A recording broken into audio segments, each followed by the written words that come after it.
Bienvenidos al día de hoy. Aquí les daremos a explicar lo que viene siendo la cadena de transporte electrónico mitocondrial. En este caso hablaremos sobre la ruta del NADH a través de sus complejos mitocondriales. El equipo va a estar conformado por los siguientes integrantes: Amador Castillo, Jonathan Jesús, Arellano Hernández María de Los Ángeles, Ávila Tirado David, García Lara Yara Victoria, Guerrero Cabrera Nicole, Ramírez Sánchez Coti Sherlyn y su presentador Vega Gutiérrez Luis Ángel. Antes de empezar, veamos qué es el NAD. El NAD es el acrónimo del nombre, en inglés, de un compuesto que en español se llama dinucleótido de adenina y nicotinamida, el cual está constituido por la unión de los siguientes compuestos: dos moléculas de ribosa, una molécula de adenina, una molécula de niacina y dos moléculas de ácido fosfórico. Este interviene en varias reacciones que tienen la característica de estar catalizadas por deshidrogenasas, que son un subgrupo de enzimas conocidas con el nombre de óxido reductasas, cuya función es catalizar la transferencia de electrones. En el ciclo de Krebs interviene durante la deshidrogenización del isotrato a zetaglutarato y malato, en donde ingresa en forma de NAD y sale en su forma reducida, NADH, acompañado de la producción de un protón de hidrógeno, ya que un compuesto se reduce cuando gana electrones y se oxida cuando los pierde. Sin embargo, la oxidación directa de NADH libera una gran cantidad de energía que no puede captarse por la célula, por lo que el proceso tiene lugar en varios pasos en los que intervienen varios complejos que se van pasando los electrones uno a otro, liberando cantidades de energía más pequeñas en cada salto que sí pueden ser captadas y aprovechadas. Las moléculas que intervienen en esta oxidación constituyen lo que se conoce como cadena de transporte de electrones y son moléculas que actúan como transportadoras de electrones, es decir, pueden captar y ceder electrones a otras moléculas. Generalmente son proteínas en cuya composición participan grupos o iones que son los que participan en estas reacciones de oxidación-reducción, como las flavinas, FMN, los grupos hemos, las ubiquinona o los centros hierro-azufre. Primero tenemos al complejo 1. Este consta de 4 subunidades proteicas que a su vez consta de 36 cadenas polipeptídicas. Este se caracteriza por 7 núcleos de hierro 4 y azufre 4 y 2 núcleos de hierro 2, azufre 2, además de un flavín mononucleótido. Aquí interviene la enzima NADH quinona oxidorreductasa por su clasificación EC 7.1.1.2. Así pues, tenemos que el complejo 1 funciona de la siguiente manera. El NADH más H liberará 2 electrones y 2 protones en forma de hidrógeno, los cuales son importantes, ya que estos se encargarán de llevar a los electrones a lo largo del complejo. Bueno, los 2 protones entran y serán cedidos al flavín mononucleótido oxidado, obteniendo flavín mononucleótido reducido en forma de FNH2. Este FNH2 liberará los protones al medio, lo cual hará que se le cedan 2 electrones al primer complejo de hierro y azufre. Estos 2 electrones pasarán a la ubiquinona, que además toman 2 protones y se convertirá en ubiquinol. Para que el ubiquinol vuelva a transformarse a ubiquinona, tendrá que liberar 2 protones al espacio intermembranal, lo que se conoce como primer bombeo. Luego serán liberados los 2 electrones al segundo complejo de hierro y azufre para que se abra el canal y puedan pasar otros 2 protones, lo que se conoce como segundo bombeo. Los electrones que fueron transportados a través de este complejo serán posteriormente transportados al complejo Q. El citocromo 3 o quinol citocromose óxido reductasa está compuesto por 11 subunidades proteicas que trabajan en conjunto con 2 tipos de citocromo, el citocromo C y el citocromo B. Este último contiene 2 grupos hemos, uno con una afinidad mayor que la otra. También tiene proteínas con centros de fierro-azufre, además de sitios de unión para las distintas ubiquinonas. El mecanismo de esta enzima puede dividirse en dos, ya que mientras una parte genera citocromo C reducido, la otra puede generar un ubiquinol.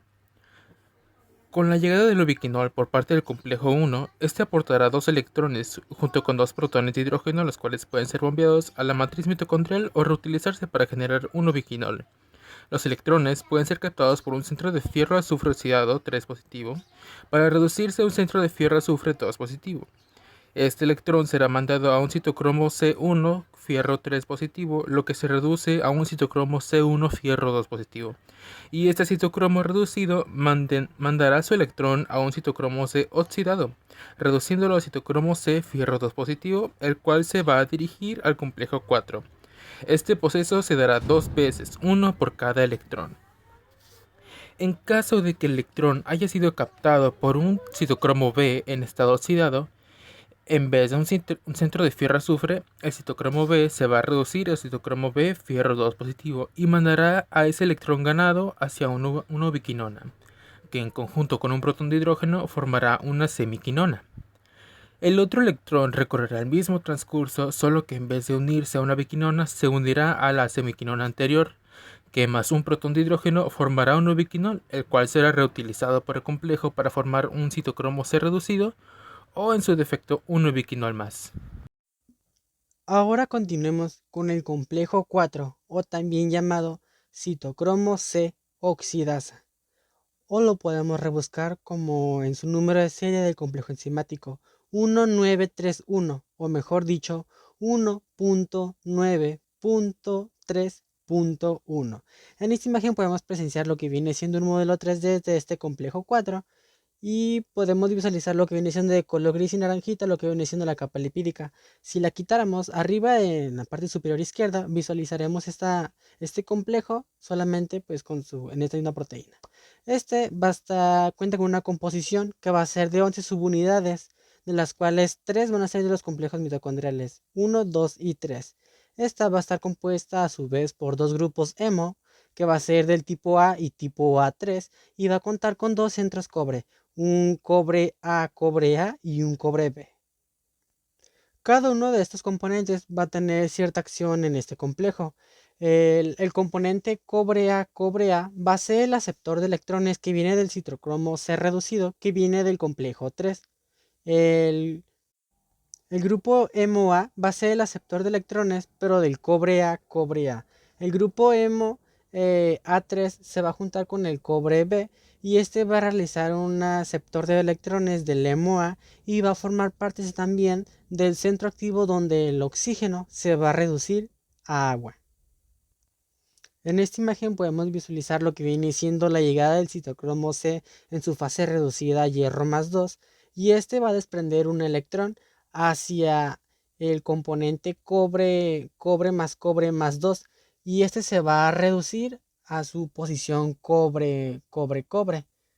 Y después este se va a deshacer de lo que viene siendo el electrón para pasárselo al grupo HEMO-A más 3 para pasarlo a su estado reducido en a su estado reducido en grupo HEMO-A, hierro más 2. Después este grupo HEMO-A va a pasar lo que viene siendo su electrón a otro componente, que es el componente HEMO-A más 3, hierro más 3, más cobre B más 2. Este electrón se va a dirigir hacia lo que viene siendo hacia el grupo HEMO-A3, hierro más 3, para pasarlo a su estado reducido hierro más 2. Y después de que venga el otro electrón que viene del citocromo C, el otro que falta porque vienen dos del complejo 3, se le va a pasar el otro electrón al cobre B más 2 para pasarlo a cobre solamente. Después este componente, una vez que se ha reducido a grupo hemo A3, hierro más 2 y cobre B, se va a deshacer de estos dos electrones hacia un oxígeno para poder reducirlo. Ok, ¿cómo se va a llevar este bombeo? El oxígeno se va a reducir primero con los dos electrones que vienen pues del último pasito. Así que como vienen dos electrones, ocuparíamos dos protones. Y una vez que hacemos esta unión de los dos protones con dos electrones, se va a formar una composición de un H2O2. Pero recordemos que un oxígeno solamente soporta pues dos electrones. Así que por ende nos quedaría un H2O, o sea, una molécula de agua más O. Pero un O viene siendo un medio de oxígeno. Pero no existen medios de oxígenos. Así que por ende tendríamos que esperar a que llegaran otros dos electrones del citrocromo C que viene reducido del complejo 3. O sea que una vez que llegaron 2 electrones, tendremos que esperar otra vez a otros 2 citocromos para que nos hereden otros 2 electrones. Para ahora sí ya no que existan medio oxígenos y tengamos pues lo que viene siendo pues un oxígeno completo. Y ahora sí lograríamos producir lo que vienen siendo 2 moléculas de agua. Y por cada molécula de agua se van a estar bombeando 2 electrones. Así que por ende tenemos un bombeo de 4 protones en el complejo 4 mitocondrial. Ahora vamos a analizar el complejo 5 de la cadena transportadora de electrones, a la cual se le denomina ATP sintasa. El complejo 5 cataliza la síntesis de ATP a partir de ADP y fósforo inorgánico. Esta reacción es impulsada por el gradiente de protones generados por el complejo 1, 3 y 4, gracias a la energía de los electrones aportados por NAD y succinato. En esta imagen observamos la estructura de manija y tallo de la ATP sintasa. Esta proteína tiene un componente conocido como F1 que está en la cara interna, o sea, en la matriz mitocondrial, y un componente F0 que se empotra y está dentro de la membrana interna de la mitocondria. Esta fracción F0 forma un canal de protones en la interfase. Vemos aquí la estructura de tallo de la ATP sintasa. La fracción F0 tiene varias subunidades conocidas como C, y la fracción F1 tiene un centro conocido como subunidades epsilon y subunidad gamma, 3 unidades alfa y 3 unidades beta. La composición de F0 es de entre 10 y 14 subunidades C, 2 unidades B y una subunidad A. Esta fracción F0 está hecha de un barril de salida de protones y una manija que es de A y B. La composición de la subunidad de F1 es de 3 unidades alfa, 3 unidades beta, una gamma, una delta y una sigma. Ahora el mecanismo del complejo 5 o ATP sintasa. Tenemos que considerar que el ATP sintasa no participa como tal en el transporte electrónico. Sin embargo, se incluye aquí ya que realiza la fosforilación oxidativa gracias al gradiente de protones generados por los complejos transportadores de electrones. Ahora vamos a explicar el mecanismo en los pasos de este complejo. Tenemos que considerar igual que la energía asociada con esta gradiente que les acabo de mencionar es utilizada para sintetizar ATP a partir de ADP y un grupo fosfato. Ahora los pasos. El primer paso es que un protón o un hidrógeno ingresa en la fracción 0 de la ATP sintasa desde el espacio intramembranal. Ahora el paso 2 es que al ingresar este protón, otro protón o hidrógeno es liberado en la matriz, ¿de acuerdo? E ingresa nuevamente un nuevo protón del espacio intramembranal, lo que hace que este mecanismo en la fracción 0 rote. Ahora el paso 3. Una vez que ha ingresado 3 protones, ya se considera que es suficiente energía para generar un ATP en la fracción 1, ¿de acuerdo? Específicamente en las proteínas beta. Ahora cada vez que gira la fracción 0, también la fracción 1 lo hace, ya que la energía es transferida a través del pedúnculo de la ATP sintasa de la fracción 1. Y esta energía se almacena en los enlaces fosfonhidrios que se forman entre el ADP y el grupo fosfato en esta fracción. Y es así que el mecanismo de la ATP sintasa funciona para generar ATP, provocando al igual una misma concentración de protones tanto en el espacio intramembranal y en la matriz mitocondrial, ¿de acuerdo? Ahora vamos a explicar este mecanismo de rotación que se genera en este complejo. Es importante que en este mecanismo se propone y tiene en cuenta la diferente interacción de la subunidad y con otras diferentes, de tal manera que dichas subunidades pueden estar en 3 conformaciones, que es la tensa, la relajada y la abierta. La tensa va a catalizar la transformación de ADP más fosfato en ATP y une fuertemente el ATP generado sin permitir su liberación. Por eso se le considera tenso. Ahora el relajado. El relajado une ADP y fosfato en conformación lo suficientemente apretado para que no se desprenda. Ahora la abierta. La abierta puede tanto unir como desprender nucleótidos al ser la conformación más abierta, ¿de acuerdo? Ahora vamos a explicar esta imagen, el mecanismo de rotación. Por cada rotación de 120 grados de la fracción Y se proporciona una liberación de ATP y una unión de un nuevo ADP más fosfato. Por ejemplo, en la primera fracción, van a cambiar los posicionamientos en cada rotación gracias al ingreso de los 3 protones. Por ejemplo, en el posicionamiento donde estaba la conformación relajada de ADP más fosfato, al momento de hacer la rotación va a cambiar a una conformación tensa. Ahora, igual en la primera fracción donde estaba el posicionamiento de la conformación tensa, al momento de realizar la rotación, se va a cambiar a una conformación abierta. Y así sucesivamente. Conclusión. Para terminar la explicación de los complejos mitocondriales, es importante saber entonces que el ATP va a estar atrapado en la matriz mitocondrial, ya que este no es permeable a la membrana, por lo que para salir ocupa de una cadena de transporte ATP-ADP, donde se saca un ATP y se mete un ADP, y el protón estimula la salida del ATP acidificando la matriz. Entonces se activa un compensador de acidez, se translocan pirosfosfatos, lo que hace que se pierda otro protón. Estos sistemas de transporte de membrana, recordando que son dos, ADP-ATP translocasa, que realizan intercambio antiporte entre el ADP citosólico y ATP de la matriz mitocondrial, y el transportador fosfato, que realiza un transporte sin porte de fosfato y protones, y va a actuar de manera coordinada con lo que es el ADP-ATP translocasa.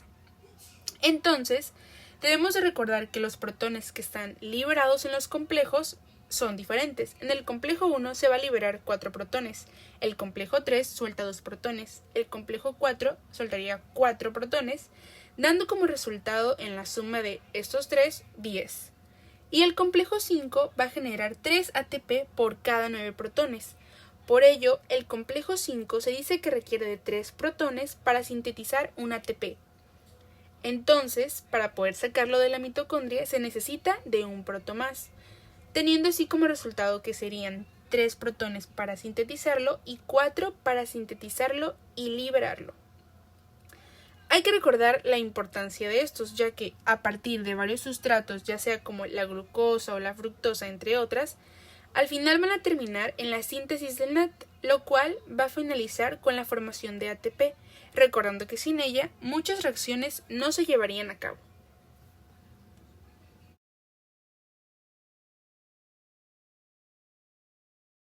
Muchísimas gracias por su atención a todos ustedes, esperamos que este video les haya sido de mucha ayuda.